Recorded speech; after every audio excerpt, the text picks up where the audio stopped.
Эгерде Адахан Мадумаровго 2009-жылдагы протоколдун тегерегинде чыккынчылык беренесин коюшса, анда менин пикирим мурда кандай болсо ошол бойдон өзгөрүү сөз калат. Тактап айтсам, ага коюлган күнөө негизсиз жана мыйзамсыз. Анын негизсиз жана мыйзамсыз экендигин эң биринчи депутаттык комиссияга түшүндүрүп берген болчумун. Андан кийин массалык маалымат каражаттарына бир нече жолу маектерим чыкты. Аны интернет айдыңында кайталап берип жатканын көрсөңөр болот. Биринчиден, ошол учурда кол коюлган келишимдер менен протоколдор иш түрүндө жүзөгө ашырылган эмес. 2011-жылы биздин комитет колдоого албай, жогорку кеңеш тарабынан ратификация болбой, келишим артка кайтарылган. Демек, карай турган маселе жок.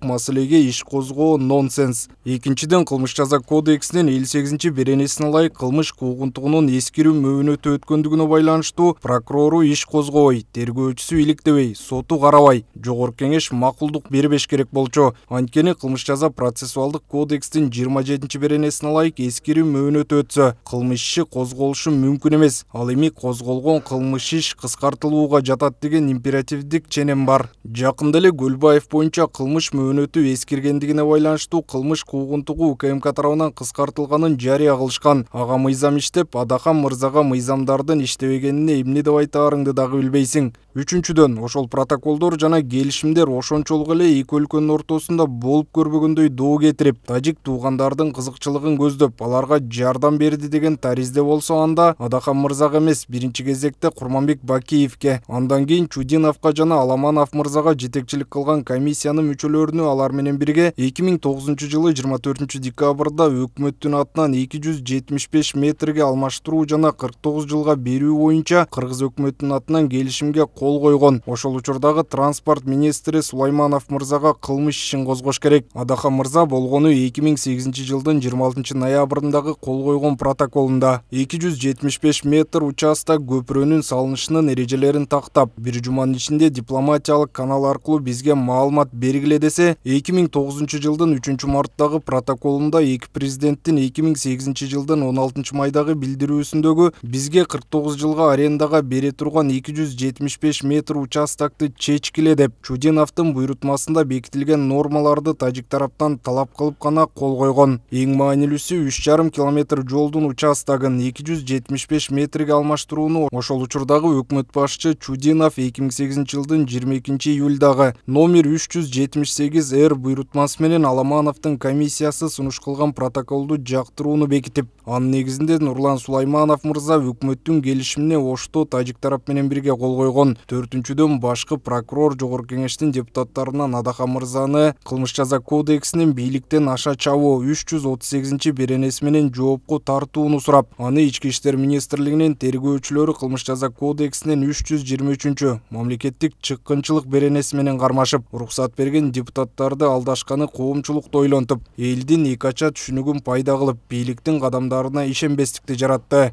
Бешинчиден, мамлекеттик чыккынчылык менен иш козгоо Ички иштер министрлигинин ыйгарым укуктарына кирбейт. Аны тергөө жана кармоо УКМКнын ыйгарым укугу. Ошондуктан башкы прокурор мыйзамдын бирдей аткарылышын талап кылып, Ички иштер министрлигинин ыйгарым укугуна аша чабуусун токтотуш керек эле. Бийликтин бул кадамы дагы эл арасында мурда жаралган ишенбестикти бекемдеп койду. Алтынчыдан, Конституциянын 95-беренесинде судьялар көз карандысыз, Конституцияга жана мыйзамдарга гана баш ийет. 94-беренесинде сот адилеттигин сот гана жүзөгө ашырат деп ташка тамга басылгандай норма бекитилген. Тилекке каршы Адахан Мадумаров боюнча соттордун чечимдери сот адилеттигин камсыз кылып, Конституцияга жана мыйзамдарга гана баш ийгендин ордунда тескеринче аткаруу бийликтин көз карашына баш ийип, алардын куралына айланып бара жаткандыгын ырастагандай болгону коомдун басымдуу көпчүлүк бөлүгүнүн кыжырын келтирип, алардын ички ызаларын ого бетер күчөттү. Ушул учурда кармоонун себеби жогорку кеңештин депутаттары 2 айлык каникулдан кийин жерлерде элдер менен жолугушуп иштерин башташты. Өлкөбүздө көйгөйлөр толгон токой. Ушундай кырдаалда бийликтин чучугуна жеткире сындап, кемчиликтерин так ачык айткан тажрыйбалуу депутат керекпи? Албетте, бийликке кереги жок. Ошондуктан анын микрофонун тартып алуу, үнүн элге угузбоо, алдыда боло турган шайлоолорго катыштырбоо, саясий аренадан сүрөп чыгаруу максатта жасаган адилетсиз, мыйзамсыз иш болгону ачыкталды.